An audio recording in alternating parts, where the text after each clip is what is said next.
slowly. I think, look, when you have 10 new guys, and remember, we got two of them relatively late.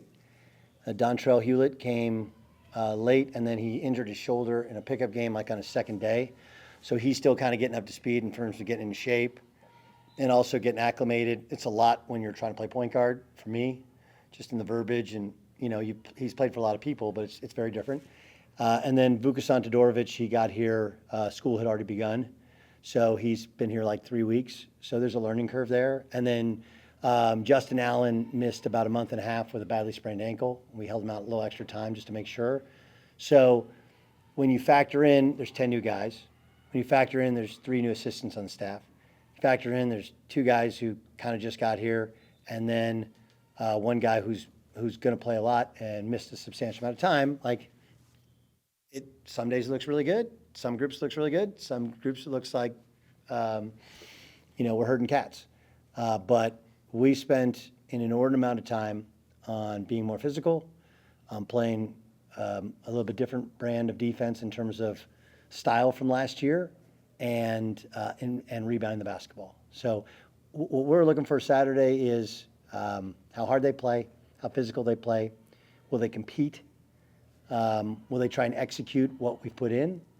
And then we're just trying to figure out lineups and who we can play together. And I think most people know basketball no different than football, no different than baseball. When you get to live against somebody that doesn't know what you're doing and you don't know what they're doing, there'll be probably 2 players that play way above the level of how they practice. There'll probably be 2 players that play way below. Some guys are gamers, some guys are practice players. And we'll find out Saturday. How important is it with so many new coaches and players to have a guy like a Preston or a Marcus who have been here, kind of know how you run things, to be leaders early on for some of these new faces? There's 2 elements to it which are really important. The first thing is the kind of inherent mental and emotional toughness that those guys have. We talked about it all last year that, easy times make soft men, hard times make hard men, and those guys are all hardened by what happened last year. So there's that. Like, they cut guys no slack. When we're on time is Lombardi time, 15 minutes early, no excuses.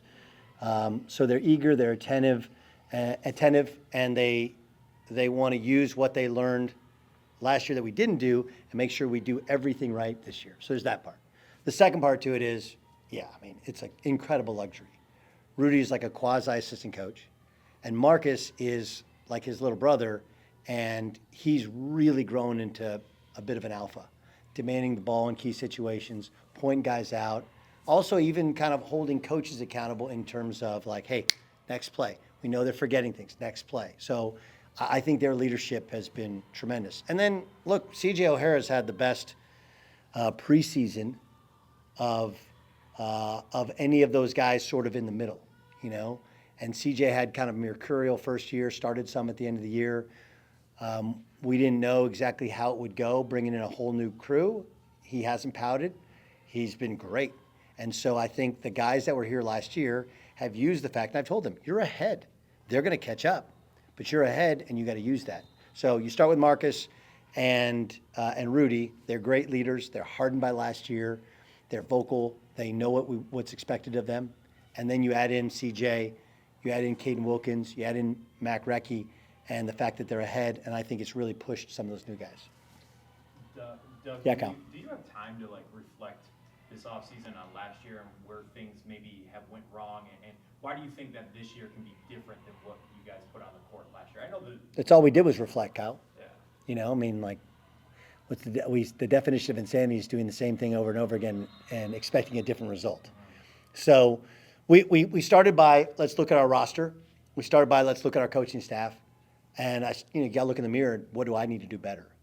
And so that process really began mid-season last year, in that I sent, 2 of my assistants on the road recruiting, and really what we wanted was the baseline for any player we brought in to be as good as what we had remaining. We're not in the process of developing guys. We're going to develop guys, but we're not bringing in a guy, hey, he's got to develop. Like, we need to do is to play and play now and compete. And those guys that were here to compete with them.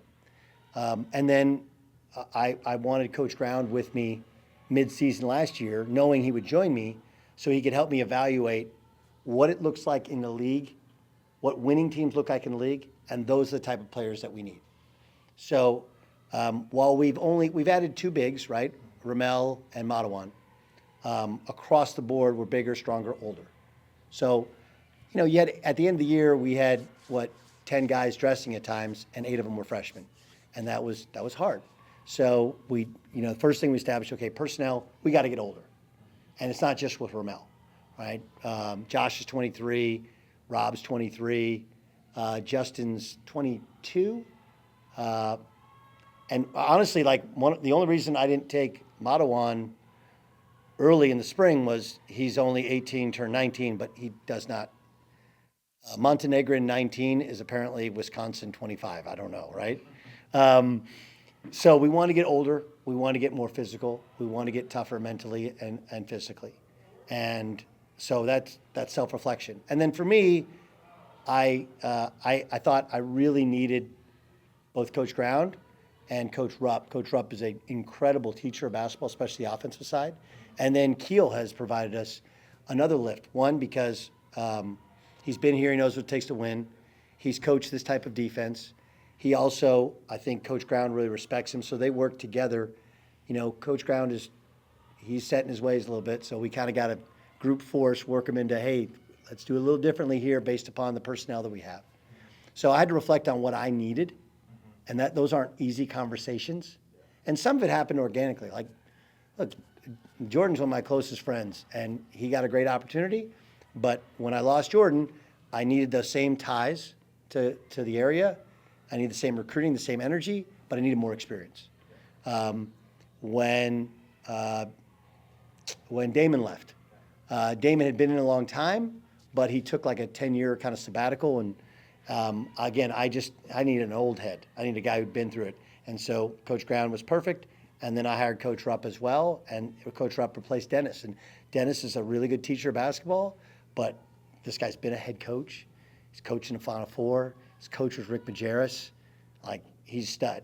And then it takes to I know how I think I want to play, but you have to run it up the food chain kind of against experienced coaches who've done it.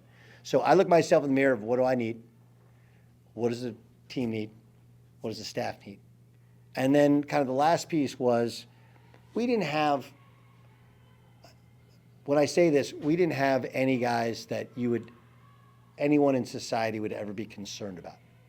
But we did have some guys that were not pulling in the right direction, that were distractions, that had maybe an academic issue, personal issue, moody, whatever. And I just said, hey, character, toughness. I don't want any guys that, that we have to beg to come here. And then the last part is you make a decision in the portal and recruiting if you're going to recruit a guy who's going to come to Green Bay or a guy who wants to come to Green Bay. And they may not be as talented, but every guy in that gym has been told no or they're not good enough, coaching staff included, at some point in time. Rudy likes to tell people all the time, he didn't have a scholarship out of high school. Rob Stroud didn't have a Division I scholarship. He played 2 years at Lewis after playing 3 years at Kankakee, right? Ramel had offers, but he's never really done this. Justin Allen's never played Division I basketball, 3 years Division III. Last year he thought about the portal, didn't get a lot of traction. So even LeBron, his brothers all played. He's the first one to make it Division I. We have a group of guys that have been told no or you're not good enough. And what we're trying to teach them is collectively you can be. And we chose to get a greater depth of quality young men, tougher young men, motivated young men. And again, that's out of self-reflection and assessment. As you're doing the preseason poll like coaches do, is it really difficult to try to even figure out who's supposed to be the favorite and who's supposed to be the worst team when so many teams in this league are constantly shuffling rosters? Okay, so I now do this for a living, right? I studied portal. I try to know everybody. I can't name every starter for every team in our league. How can a media member who has no clue do it, right? So, yeah, it's impossible. I mean, I like some of the pieces, Fort Wayne added DeAndre Craig. We loved him. He's tremendous. Chicago point guard. They had a D2 kid we like. Milwaukee added some good kids. Cleveland State's got Foster. We know when Foster's right, like he's a stud kid, good player. But who's actually going to be good? I don't know. And then you look at the schedules. Northern Kentucky, I don't know how they did it. I don't think they might have one bye game, and they have a pretty soft schedule, so they're going to have a better record than everybody, but I don't know how good they are, whereas, like Oakland's playing, 7 or 8 bye games? So again, it's 7 or 8 losses. Maybe they get one of them, right? And I think Oakland's going to be really good. They had a lot of money. They spent a lot of money. They got good players. So I don't know what the preseason poll is like. And we're going to get to December 4th, I think, is our first league game. And you're still not going to know who's really any good because the variance in schedules. Like, look at our schedule, right? I mean, St. Thomas picked to win their league. Santa Barbara picked to win their league. Yale picked to win their league. Plus we got Kansas. Plus we got Minnesota, right? Like, it's going to be a bear. But, the important thing is just, so in terms of polling, but you want to pick us last, fine. Okay. That just more fuel, it's great. Last year, people picked us in the middle. They didn't know. I actually thought we would have ended in the middle if we were healthy. But it's okay. I got a really good staff, knows what they're doing. I got a really good group that is focused on winning the Horizon League. That's it. Because of that turnover for so many teams, is it more of a realistic hope that a team can go from worse to top 4? Just happened last year, Robert Morris. Right. Yeah. I mean, look, like Robert Morris, I think they might have the most money in the league this year. But even they will tell you, like, if you go and spend money on guys, your hit rate still, it's like free agency. And in football, they say free agency is like a 33% hit rate, right? So again, think about it, hit rate. Do we go all in on a couple of guys? Do we spread it all out? What does it all look like? And what they had was they just had really unique, special chemistry. And it just kind of all worked. And it wasn't great early if you watched them. And then they just became the best team in the league. Whereas I thought there were other teams. I thought Youngstown had really good talent. But they could never quite get it right. They just couldn't quite figure each other out. So, most everybody has a brand new team. Detroit has the highest retention rate. But they brought in a bunch of freshmen as well. Or I think Orlando Lovejoy's terrific. But I don't know how good they're going to be. I mean, we beat them last year. So, is it feasible to go from worst to first? Yeah, absolutely. It's a completely different year, and we brought back a player I think is going to be the best player in the league in Marcus Hull. We brought back as good a leader as they have in the league in Preston Rudiger, and I think we're going to try and do the opposite of what most people, you take somebody's stats, and you're like, okay, well, next year, if you play twice as many minutes, you'll score twice as many points. You prorate it. I think with Rudy, he played too much last year. So we think if we can play Rudy a more efficient mid-20s minutes, like how good can he be? Because he's a great defensive player. And we think he's going to be an elite shooter. I want him, I've told him to have more of a Foster Wonder sort of mentality. If you can see it, shoot it. We've got to get that out of him. So we think with the right, Mac Recchi, that's too many minutes for him last year. But Mac Recchi, 5 to 15 minutes, he'd be awesome. Awesome. Because he knows what he's supposed to do. He's played with all these guys. He's played within the system. And he's this versatile kind of Swiss Army knife where I can play him 3 through 5. And he knows enough to know who's guarding me. That's how I play. So, it's going to be really interesting to see how teams evolve.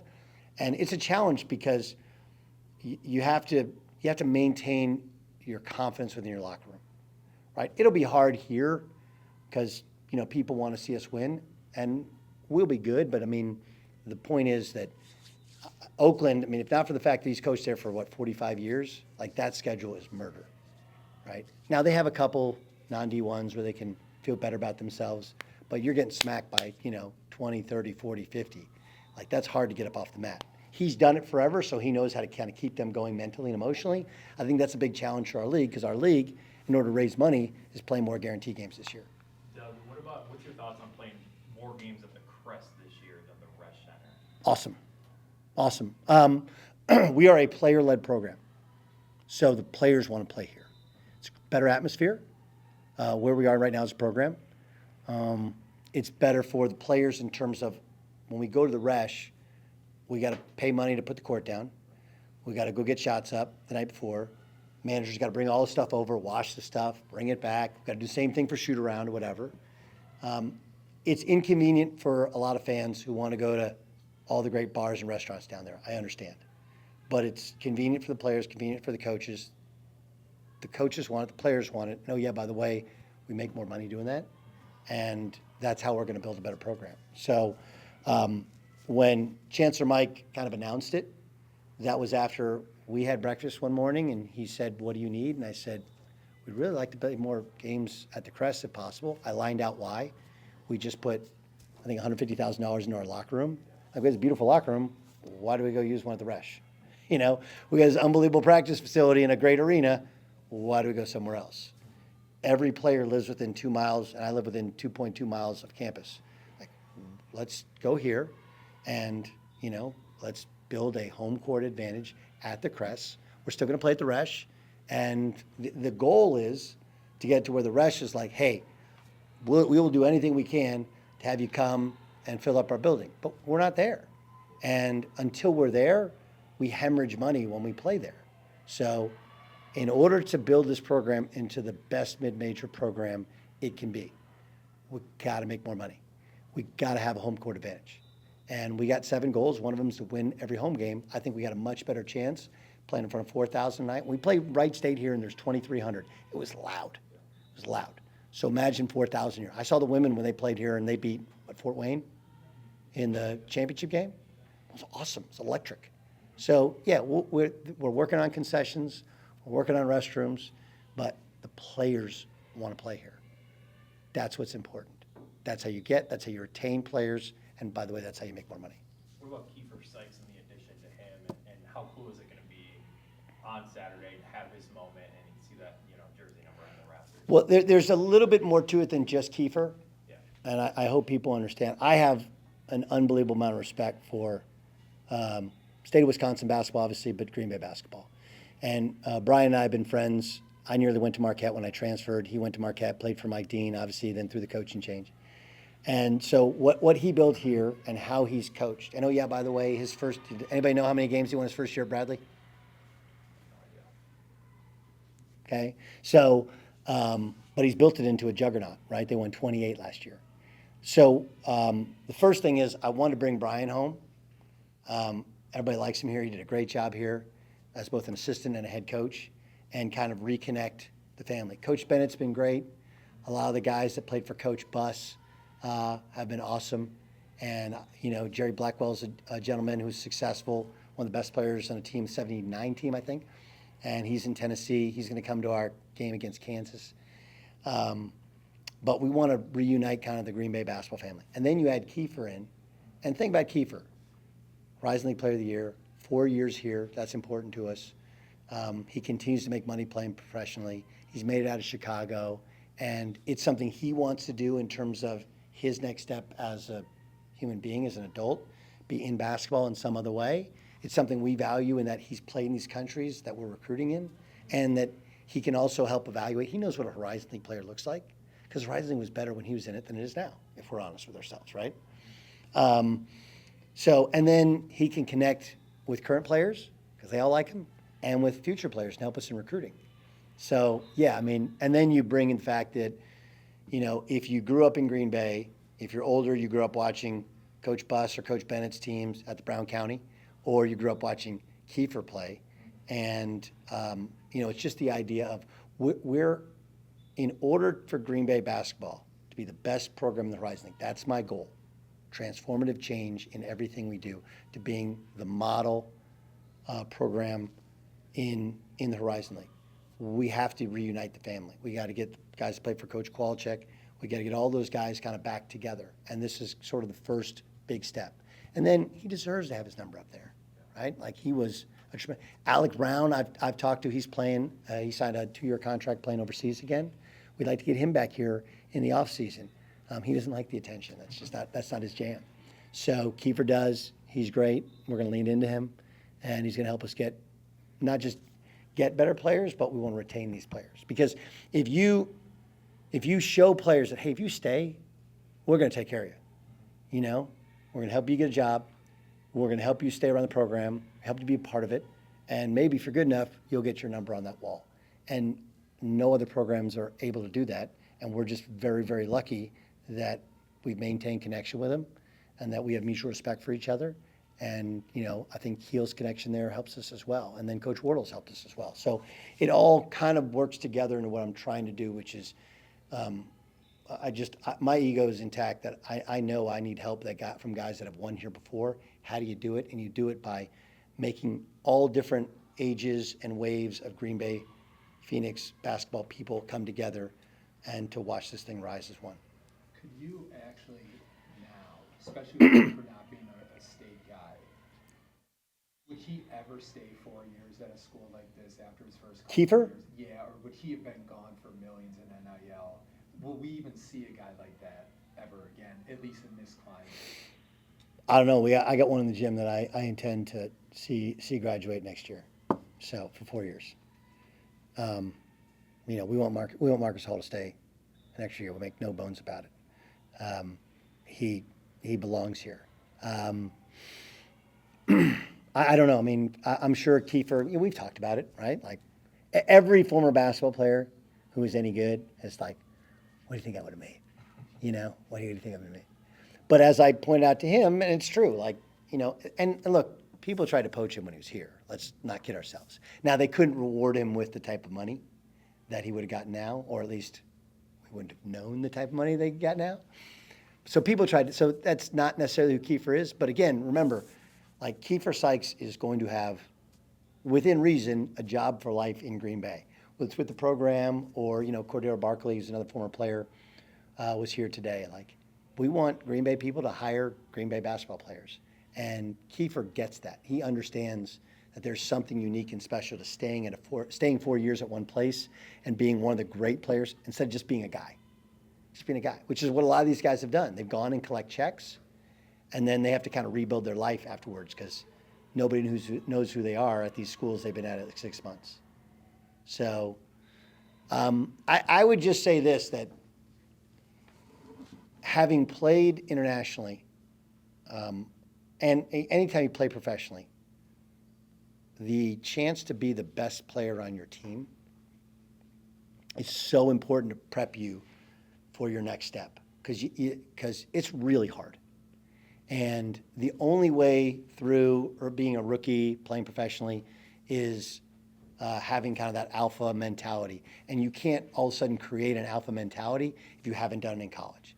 It's a lot like we can't recruit a guy who's never been the best player in his high school team. Professionally, you're not going to have a guy who's a leading scorer in your professional team if he hasn't been a leading scorer in his college team. So I think that guys, there's a lot of reasons you should stay at one school longer. Yes, it's for the rest of your life. You become synonymous with that program. You reap the benefits of retired number, Hall of Fame, etc. But even within basketball, the chance to maintain your self-confidence, because you go to too high a level, you're not going to play. You're going to lose your self-confidence, and then you got to go rebuild it when you're playing professionally against better players, a foreign coach in a foreign country. It's really, really hard. So that's why I actually do think that we can hold on to players longer. Just has to be the right guy. You had said at Media Day recently that Preston actually might be an assistant coach. He will be an assistant coach, unless he wants to go build houses with his dad. Yeah. You know, Yeah. which I don't think he wants to do. What made you kind of already decide? I know he's a coach's son and everything, but what made you already go, hey, this kid is going to be probably with us next year? Well, it's an excuse to not pay him more money, and then lie to him, tell him to pay him a bunch more next year. I don't know. Like, if you're around Rudy, you're like, well, is he a coach or is he a player? I mean, he busts his ass in every drill. He motivates guys. He knows what we're trying to do. He understands concepts above the level of a normal college basketball player. You know, he can watch film on a guy and pick up tendencies and understand if that guy can play or that guy can't play. It's not that we're exactly like-minded. Like some of our opinions will be different. You don't want a bunch of guys who are just lemmings. Yes, coach, right? I don't want that. But I mean, I don't know. Rudy's he's much a coach as a player. Just the intensity with which he lives his life around basketball is what it takes to be a college basketball coach. So I think he's great.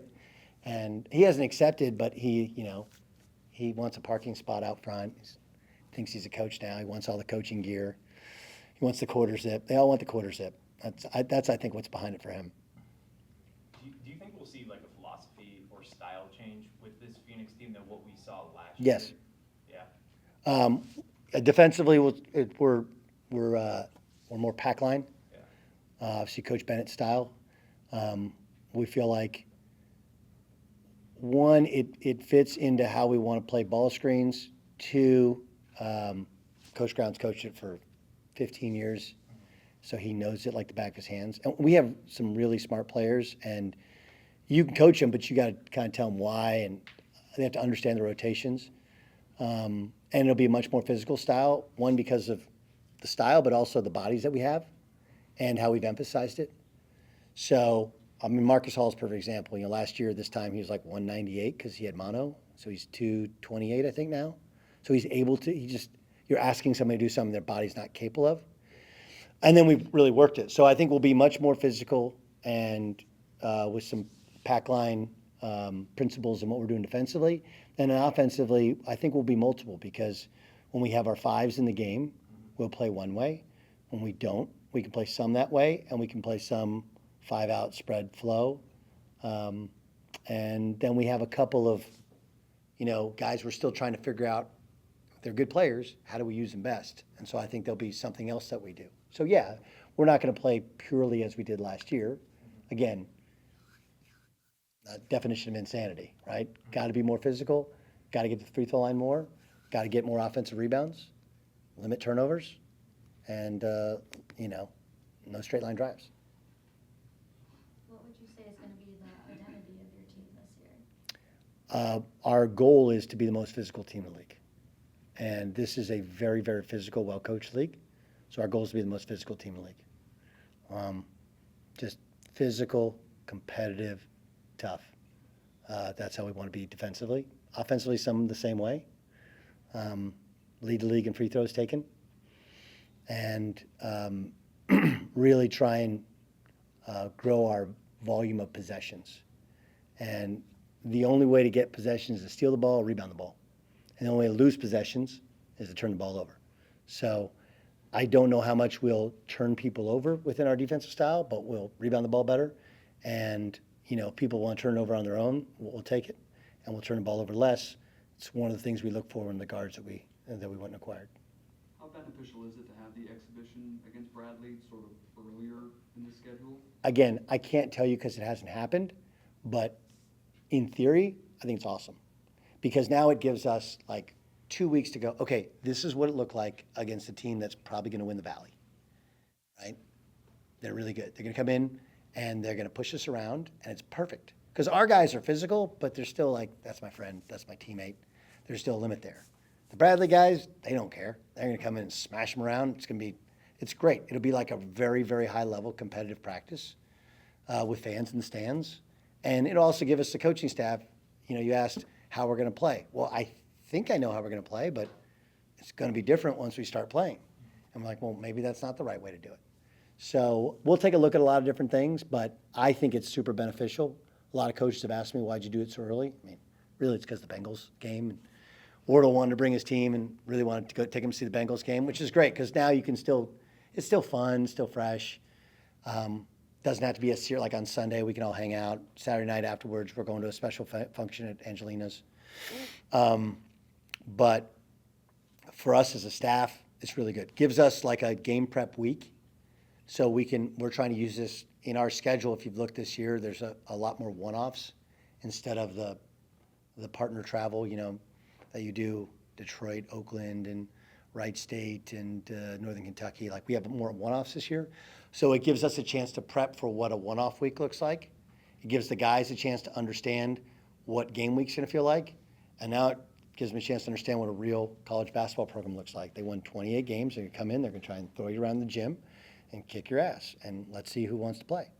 Figure it out real quick. Is there any changes with the radio show and the way you're approaching that this season? The changes are only in prep. Ashton Rodriguez is my assistant.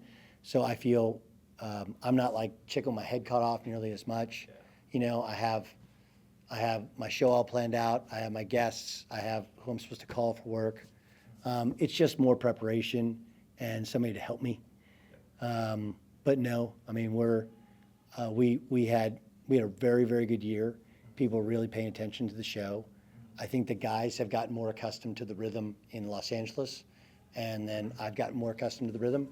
The only change we made on a daily basis is we made our harder, longer practice in the afternoon instead of the morning, so that I can. We come in early in the morning. We meet. We watch film with the guys. They get some work in. They lift. And then we can prep for the afternoon practice, but it allows me to be fresher for the radio show and then come right out of radio, right in practice, which we're all prepped for. And then there's no time crunch, there's no nothing. We're just focused all on hoops.